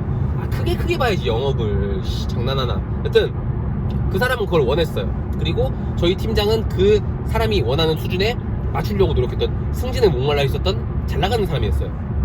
이름도 기억 안 난다? 아우 진짜 욕 많이 했었는데. 여튼 그래서 임원급들 회의가 세팅이 되기 일주일 전부터 회의 모드에 들어가요. 그러니까 회의 자료 PPT를 만들어야 되거든요.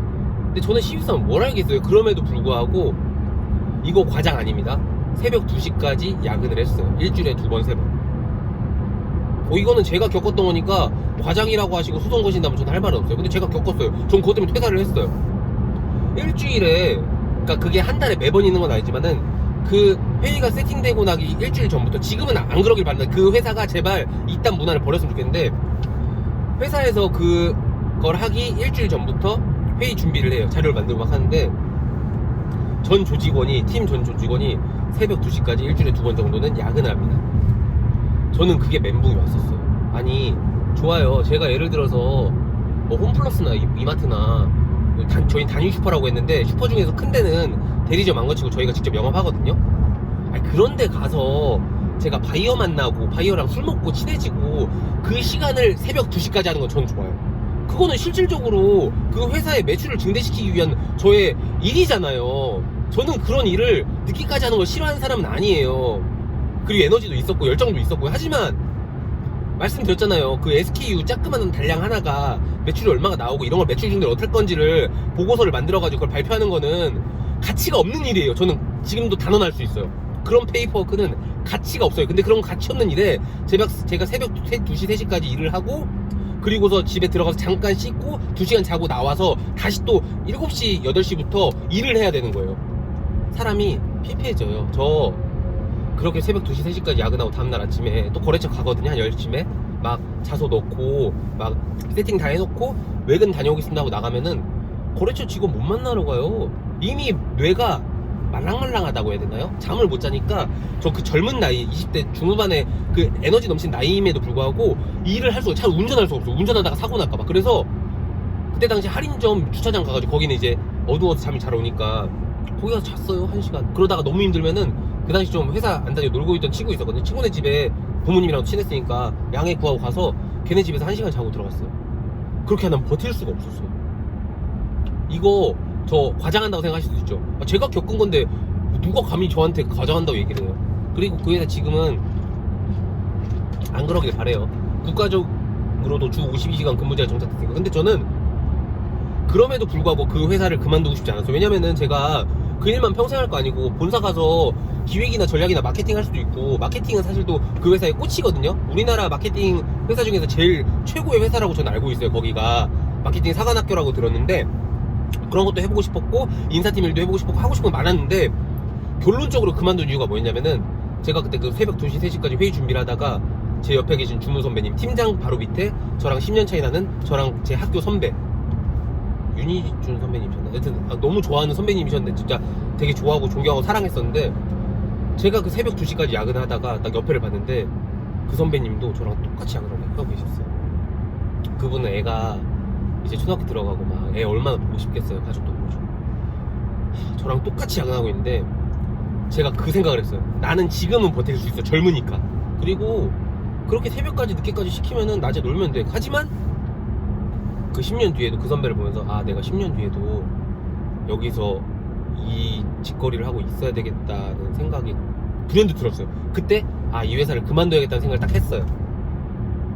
근데 첫 번째 회사 그만둘 때랑은 많이 달랐어요. 상황이 너무너무 달랐어요. 뭐냐면은 첫 번째 회사는 회사를 다니고 있었어요. 제가 뭐 취업 준비가 실패했으면 그냥 모르쇠하고서 제 주변 친한 친구 몇 분한테만 얘기했으니까 그냥 다녔어도 됐었어요. 그러니까 위험도가 리스크가 해치가 됐었어요. 근데 두 번째 회사를 그만둘 때는 이미 제 그 비루한 영어토익 775점도 없어졌고 오픽도 없어졌고 자격증을 새로 따야 되는 입장에서 나이도 27, 8이어서 대기업에 입사하기에 거의 마지노선 나이였어요.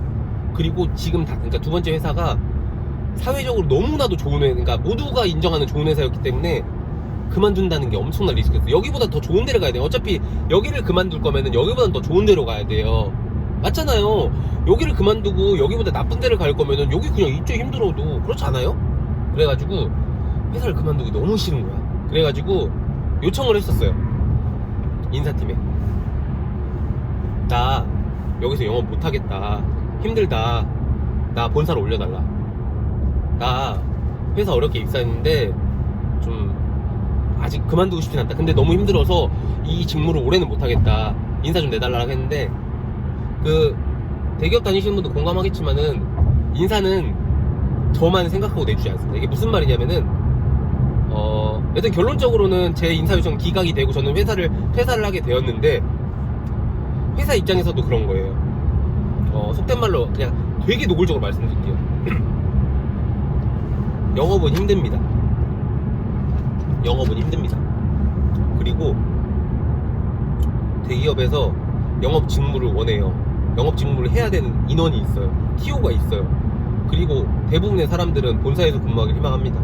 근데 영업 직무를 뽑았어요. 그러니까 조금 스펙이 좀 떨어지고 의욕이 넘치는 애로 아마 뽑았을 거예요. 왜냐면 스펙 너무 좋은 애들은 다 그만둘 거니까. 그렇게 해서 뽑았어요. 그리고 이 사람이 어느 정도 일을 해줘야 돼요. 그래서 이 사람이 일을 어느 정도 해주고 내가 이 회사에서 나를 뽑았던 이유가 충족된 다음에야 저를 다른 걸 시킬 수 있는 거예요. 그럼 나도 알아, 이해해. 근데 영업이 힘들다는 전제는 내가 힘들다는 건 내 옆에 있는 내 동료들도 힘들다는 거고 내 선배들도 힘들다는 거고 내 후배들도 힘들다는 거예요. 무슨 말이냐면은 예를 들어 제가 그 회사 인사팀에 요청을 했어요. 저 그만두고 싶습니다. 차라리 저 서울로 발령내주세요 하면은 네 해주겠습니다라고 못해요. 저 하나만 생각해주면 그 큰 회사에 저 한 명 인사 내지 않을 곳이 있겠습니까? 아 쉬워요, 낼 수 있어. 근데 그 회사의 분위기가 바뀔 수 있어요. 저 하나 때문에. 뭔 소리냐면은 제가 만약에 힘들어서 인사를 내줬어요. 그러면은 되게 잘못된 선례가 만들어지는 거예요. 그 회사에도. 예를 들어 저를 그렇게 인사를 내줘버리면은 민호가 저렇게 해가지고 힘들어가지고 본사 갔네? 나도 좀 하다가 힘들면 인사 요청해야지. 그리고 만약에 안 들어주면 왜 민호는 올려주고 전 안 올려줘요? 그러니까 회사 입장에서 저를 인사를 낼 수가 없는 거예요. 네, 명분이 없거든요. 그러니까 전 지금 이 회사에서 좀 깨닫고 있는데 회사는 어찌됐건 가족이 아니잖아요. 우리 부모님처럼 나 우쭈쭈 해주는 데가 아니라 여기는 철저하게 비즈니스적인 조직이기 때문에 명분이 없으면은 그러니까 내가 뭐라도 하나 쥐고 있지 않으면은 내가 원하는 대로 아무것도 할 수가 없어요. 그냥 알아서 챙겨주겠거니, 알아서 나 이해해줄 거니, 알아서 나 천만의 말씀 만만의 콩떡입니다. 항상 명분을 만드세요. 여튼 그래가지고 결국에는 인사팀에서도 죄송하지만은 조금 기다리셔야 된다. 그러니까 회사에서 다 감사한 게 아니에요, 당신 인사 못 냅니다, 여기 계셔야 돼요 라고 안 하고 지금 당장 인사는 낼 수 없다, 기다려라. 근데 저는 기다릴 수가 없었어요. 저는 그때 팀장도 너무 싫어했거든요. 그때 제가 제일 싫어했던 게 막 업무 끝나고 나서 이제 야근을 막 해요. 저녁 7시, 8시쯤 돼가지고 이제 젊고 여자친구도 있고 막 집에 가고 막 놀러 가고 싶잖아요. 술도 먹고 싶고 9시쯤 됩니다. 그럼 보통 가잖아요. 옆에 팀은 다 갔어. 젠장 다 갔는데 그때 팀장 놈이 뭐라는 줄 아세요? 다들 힘드니까 애도 고프지? 우리 저녁 먹고 올까? 그 저녁 먹고 올까가 무슨 말인지 아시죠? 저녁 먹고 와서 거기서 헤어지는 사람 거의 없어요. 저녁 먹으면은 저녁 먹고 와서 2시간, 3시간 하자는 겁니다. 그럼 뭔 줄 아세요? 9시에 밥 먹고 오면은 10시, 12, 11시까지 있는 거예요. 그러니까 밥 먹자라는 말이 제일 싫었어요. 나쁜 새끼, 진짜 그 새끼. 여튼 나 지금 저도 그때 그 두 번째 회사 생각하니까 울컥해요. 너무너무 좋은 회사였고 지금도 제 동기들 많이 다니거든요. 그리고 되게 멋있게 잘하고 있어요. 근데 지금도 그때 생각 속된 말에 빡쳐가지고 어떻게 사람을 그렇게 써먹지? 그 회사가 그런 게 아니라 팀장, 그 SU장이 그런 거예요. 나쁜 새끼들 진짜. 와. 여튼 그렇게 해가지고 나왔어요. 근데 나왔는데 진짜 슬프게도 나이도 먹을 만치 먹었고, 그리고 아시겠지만은 제가 26살에 전역하고서 회사를 2개 다녔잖아요. 다시 회사를 입사해야 되는 경력직은 안 돼요. 경력직은 3년 이상인가 돼야 되는 걸 알고 다시 대기업 공채를 해야 되는데, 저는 성미가 공무원이랑 공사랑은 안 맞아요. 저는 좀 활발하고 외향적이라서. 근데 중요한 거는 이 공백이 있죠. 내가 전에 회사 1년 반 1년 다녔거든요. 그럼 총 2년 반이 빈 거예요. 취업 준비까지 하면 3년이 폈거든요. 그러니까 어떤 회사를든 그 공채를 서류를 뚫어서 면접 보러 가면은 제가 거기에 이력서에 경력을 써야 돼요. 아니면은 경력을 안 쓰면 보나마나 물어보거든요. 면접관들이 사실 우리한테 물어볼 질문 많이 없어요. 다 고만고만한 놈들, 고만고만한 스펙인데 뭐 물어볼 게 뭐가 있겠어요. 근데 그런 특수한 이력이 있으면은 민호씨 한 3년 정도 비어있는데 뭐 하셨어요? 해서 만약에 전에 회사 다녔다? 취업 준비하시는 분도 공감하겠지만 신입사원 공채에 있어서 이직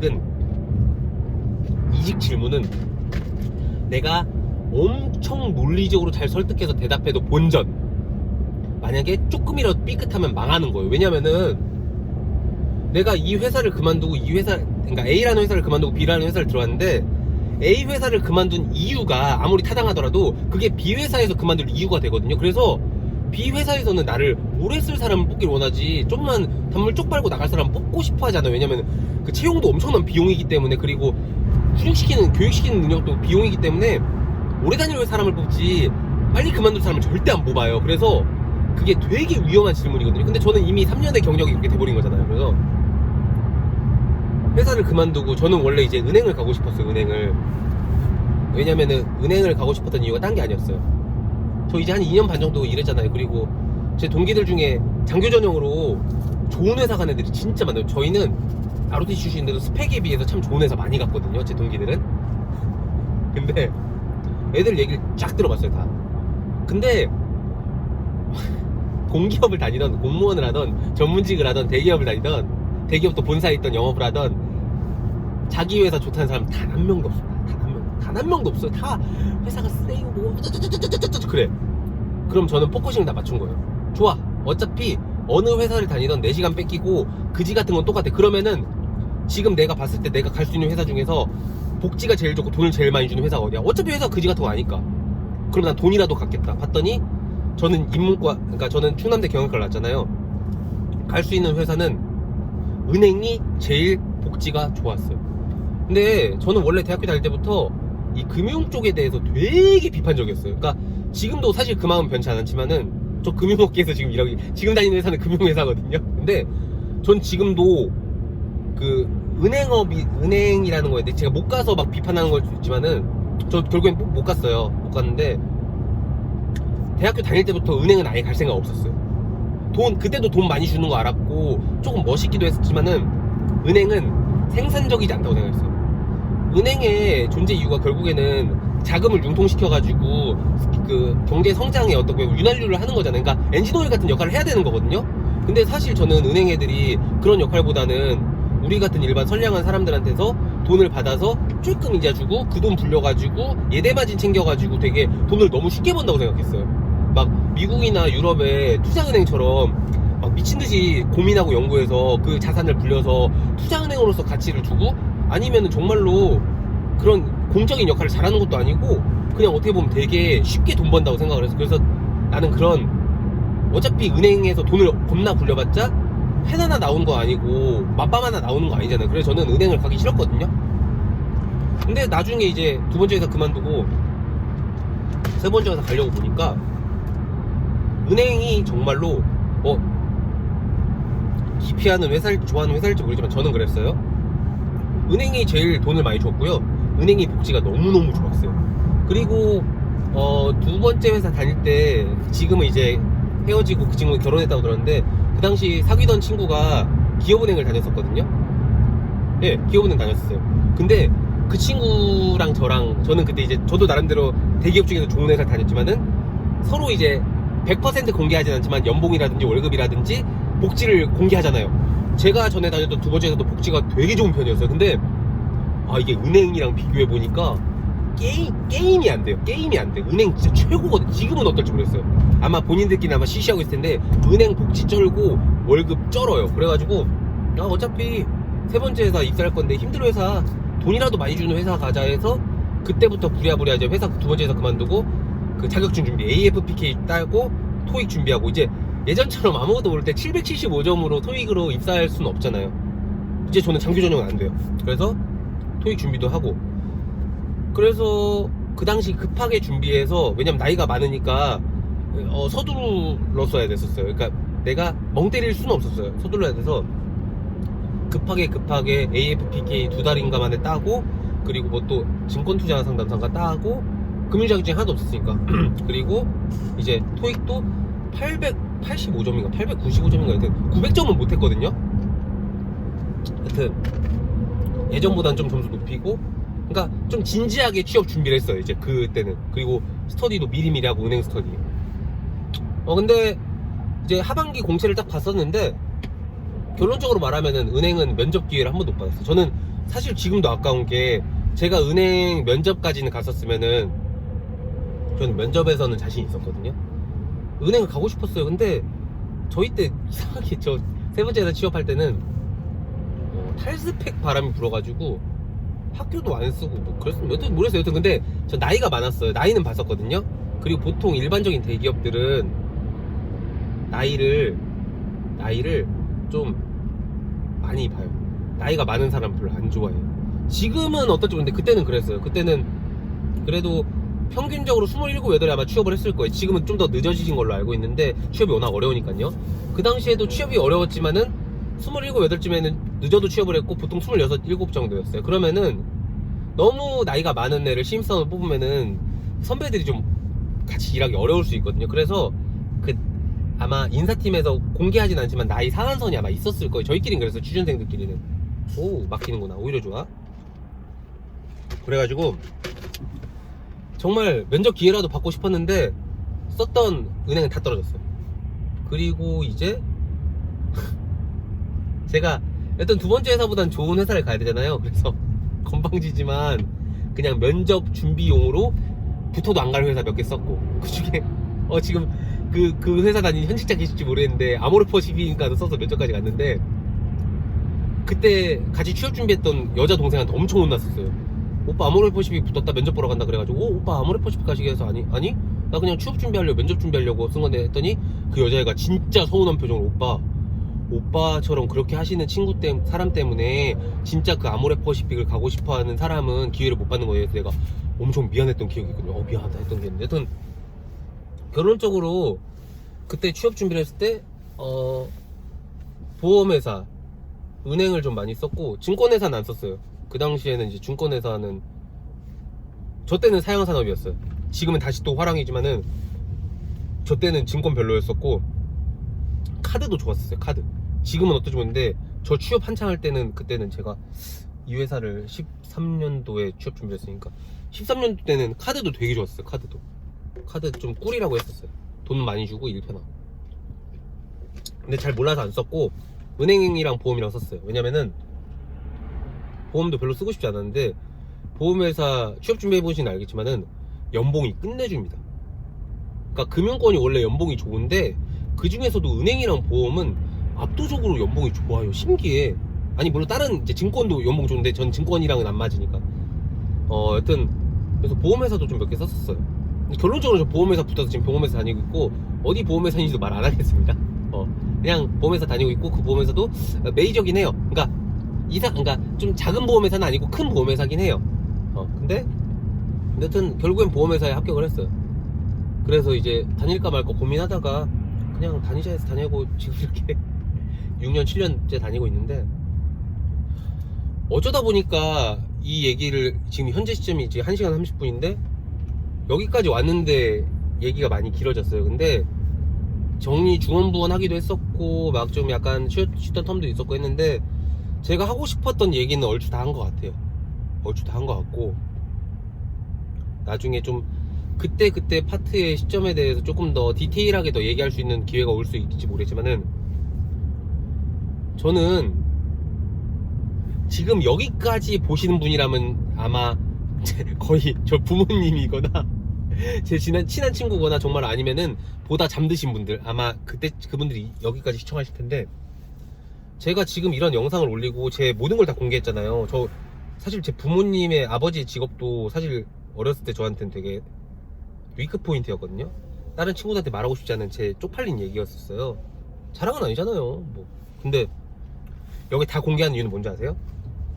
저는 지금 세 번째 회사에서 열심히 일하고 있어요. 열심히 일하고 있고 회사에 충성을 다하고 있어요. 근데 어차피 모든 직장인들이 마찬가지지만은 회사에서 내가 한계가 있어요. 진짜 한계가 있어요.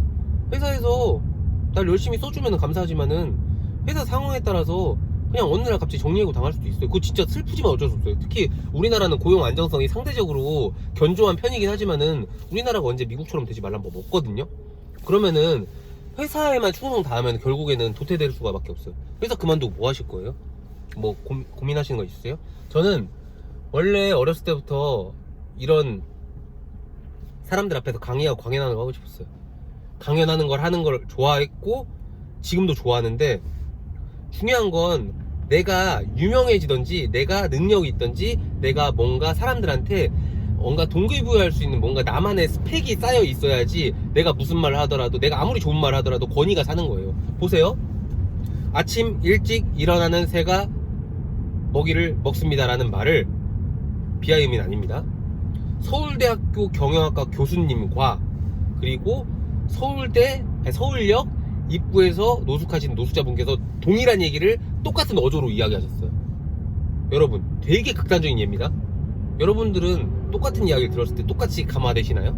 아마 서울대 교수님께서 하시는 얘기는 역시 고전적인 어떤 이런 이야기들이 진짜 우리가 흘려들을 게 없어. 일찍 일어나야 돼. 그래야지 우리가 성공할 수 있고 행복할 수 있어. 근데 만약에 노숙자분이 그러셨어요?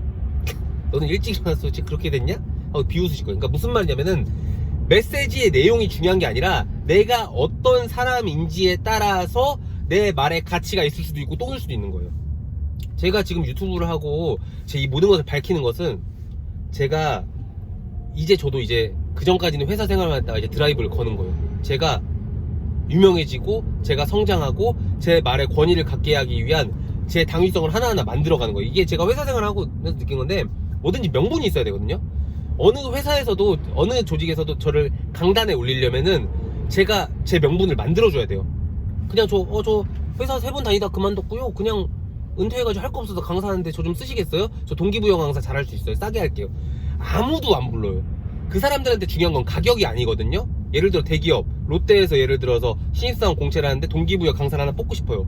그 사람들이 그냥 싸니까 50만원짜리 뽑을까요? 아니에요. 500만원 줘도 신입사원들한테 좋은 얘기 해줄 수 있는 사람 뽑을 거란 말입니다. 그러면 결국에는 저는 이제부터 회사를 그만둘 때까지 회사를 열심히 다닐 겁니다. 하지만 계속 저는 명분을 만들어 드려야 돼요. 저를 혹시라도 부르게 되실 분들에 대해서 저는 이렇게 살아왔고, 전 유튜브도 하고 책도 쓰고 동기부여 강사기도 하고 투자도 이렇게 했었고 어떤 인생을 살았기 때문에 신입사원분들에게 이런 류의 얘기를 해줄 수 있고, 이것이 당신의 회사에 어떤 도움이 될 것입니다 라는 얘기를 해주는 사람이 돼야 돼요. 그래서 그 작업을 저는 올해부터 하고 있는 거예요.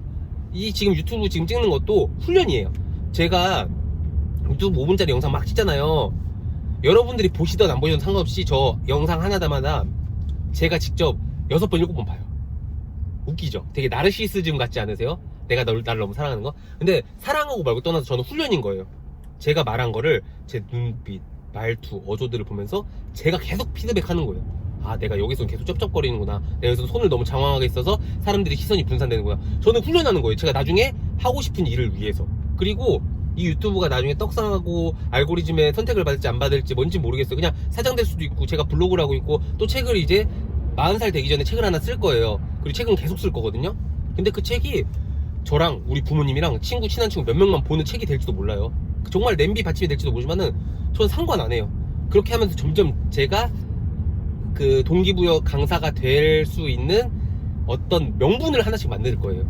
저는 저를 비웃으시지 않으셨으면 좋겠어요. 저는 그냥 살아가는 사람보단 열심히 살아요. 아무 생각 없이 회사 다니는 사람보다는 열심히 살고요. 아무 생각 없이 일하는 사람보단 열심히 일하고요. 아무 생각 없이 투자하는 사람보단 열심히 투자하고요. 아무 생각 없이 유튜브 하는 사람보단 열심히 해요.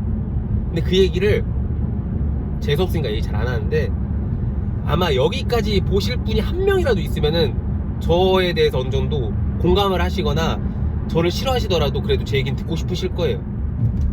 저는 명분 쌓기예요. 이런 것도 저를 위한 노력인 거고, 저 이 영상 지금 이제 한 1시간 40분 정도 해서 끊을 것 같은데 이거 저 한 3번 4번 볼 거예요. 그리고 내가 어디서 어떻게 얘기를 했구나, 어디에서 어떻게 얘기를 했구나 해서 저를 계속 피드백해서 저를 연마할 거예요.